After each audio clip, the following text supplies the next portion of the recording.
Cali to H-Town on plate by plate. You in it for the crown or you stay up out the way, cause winning covers everything. Bringing it back to sports. Oh, yeah. Yeah, we are a sports podcast. That is correct. Let's go back. Serena Williams. I mean, I love the ad they put out after Serena's last Grand Slam victory. I love that ad that Nike put out where it said, sister of the greatest black female tennis player ever. Then it said, greatest black female tennis player ever. Then it said, greatest female tennis player ever.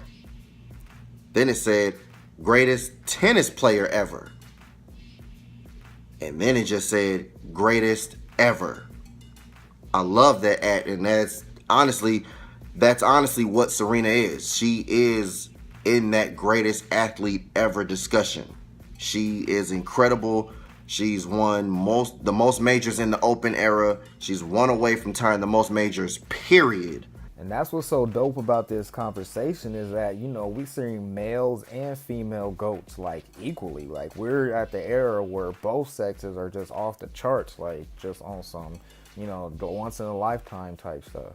You know what I mean? So yeah, her Grand Slam performances are off the charts. The fact that she won the last one pregnant, stop it. Stop. Dog, pregnant. Like for reals pregnant, not for play pregnant, like for reals. Like what are we talking about? What are we talking about? We kind of talked about it on the last episode. LeBron James. I know it's going to make some people mad. I know some people don't like it. Too bad. LeBron James is going to end up either number 2, number 3, or number 1, the greatest player ever. It's going to happen. You don't have to like it, but it's the truth. When he hangs it up, he will end up being number 1, number 2, or at worst, number 3. I know you don't like hearing that, but it's the truth. Yeah, the top 3, that's how I feel exactly, because as of now, I have him in the top 5. I mean, I'm only not too sure if I want to have him at 4 or 5, whether or not he's going to be over or under Bill Russell. But if he wins, you know, this year, he's going to be 3, and he's going to bump Magic for me. And then it's only going to be Kareem and Jordan. And I can really honestly see him becoming a 1B to Jordan, if not just overall 1, depending on what happens from here. Because, you know, in just some people's eyes, you know, including my own in a certain way, Jordan's is just so incomparable, you know, just because of his overall, you know, meaning and impact on the game that just resonated for so long. So, I mean, you know, but you're right, it's gonna happen. It's there, you know, it's there. Again, LeBron's legacy is gonna get broken down in a whole nother show. There's another show for that.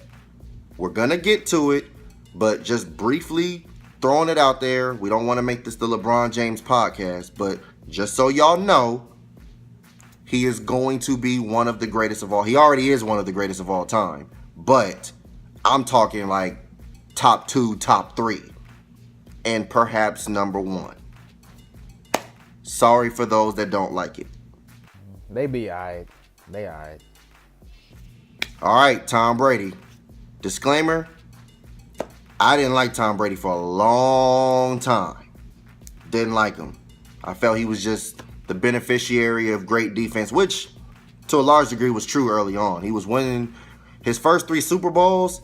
Tom Brady was really good and clutch, but the defense kind of carried him. But then he had the 10-year window when he wasn't winning Super Bowls, but he got to 2 in that span, and he was putting up amazing numbers. He won 2 MVPs. He got to 2 Super Bowls and almost won both of them. He was just missing. Then he got the numbers. So he got the numbers. Now he just needed 1 or 2 more Super Bowls to be considered the greatest.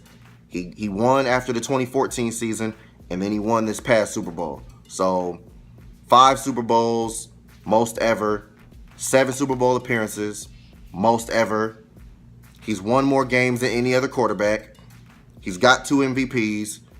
He has 4 Super Bowl MVPs. Oh yeah, most ever. So you don't have to like it. You don't have to like it. Tom Brady's the greatest quarterback of all time. It's just what it is.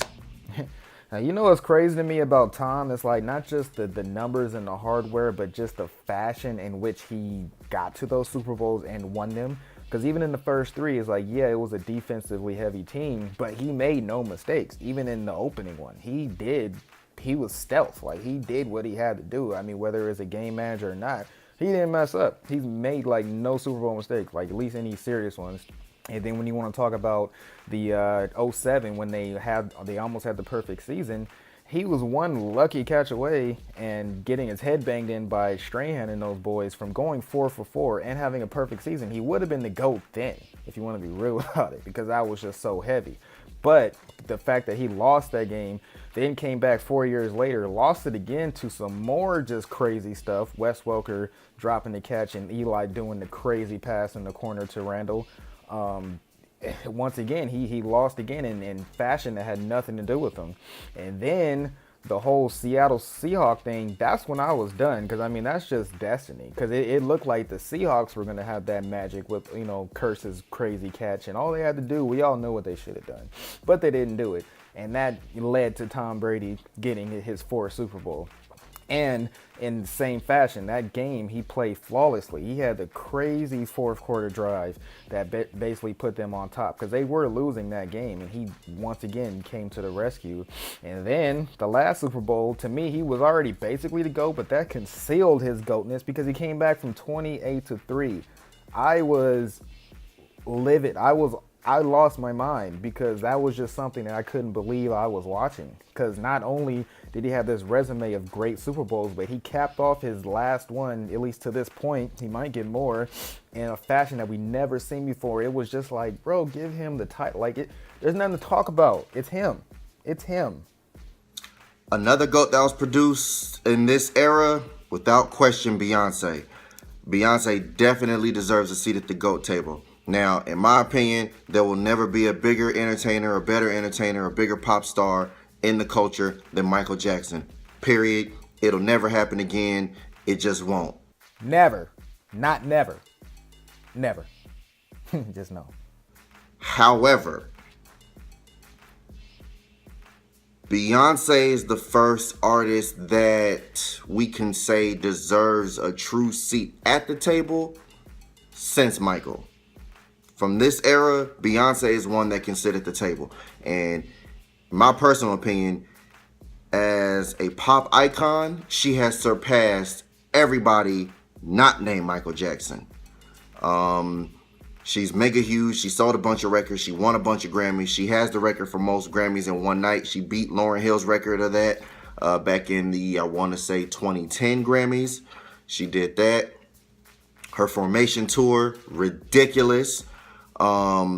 Ridiculous. I mean, they love her so much here in Houston, she had to come here twice. She can't do one show in Houston. She has to do 2 shows here. That's how much the love is just here in her home city. So, yeah, Beyonce is off the charts. Off the charts.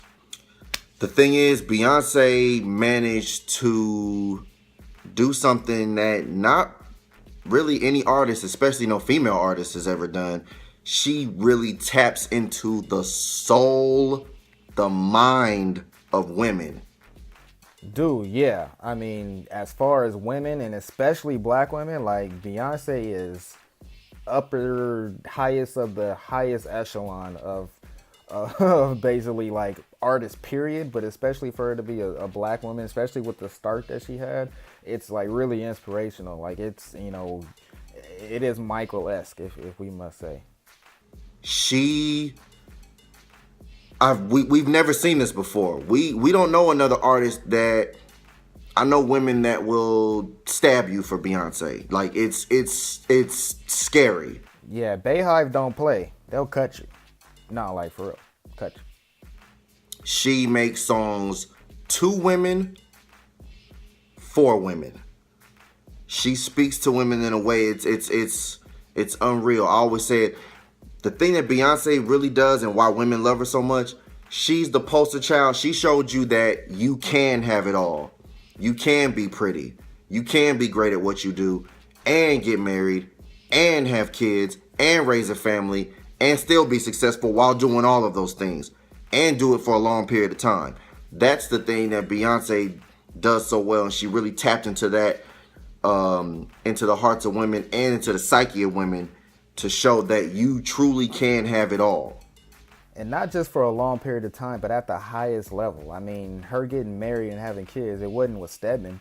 It was with the baddest, bossest dude in the game, and Jay. And you talk about longevity in her relationship. She's not one of those Hollywood stories where, you know, they're breaking up over some infidelity, which everybody thought was going to happen in the elevator. But psych, that was for record sales, along with the lemonade. See, like, what makes her smart, and Jay, if he has a hand in it, which I'm sure he does, is that they'll manipulate their personal drama for sales because they know that's what people want to see. So they're living this life of, you know, basically like black royalty, but at the same time, y'all can get some dirty laundry if y'all gonna fill our pockets. But if y'all not doing that, I don't know what y'all talking about. Like, that's real genius. Like that's boss there. And just as a performer, I had the privilege to see Beyonce perform at Made in America 2015 out in Philly. Shouts out to Philly, one of my favorite cities in the world. Man, wow, it's a spectacle. Seeing her perform live in person is unlike anything I've ever seen before. And when it comes to stage shows, I think she's better than everybody not named Michael Jackson. Period. All right, y'all, stay tuned for part 3 as we discuss the NBA draft lottery, what it means, why it's important. Stay tuned. Cali to H-Town on plate by plate. You in it for the crown or you stay up out the way. Cause when it covers everything.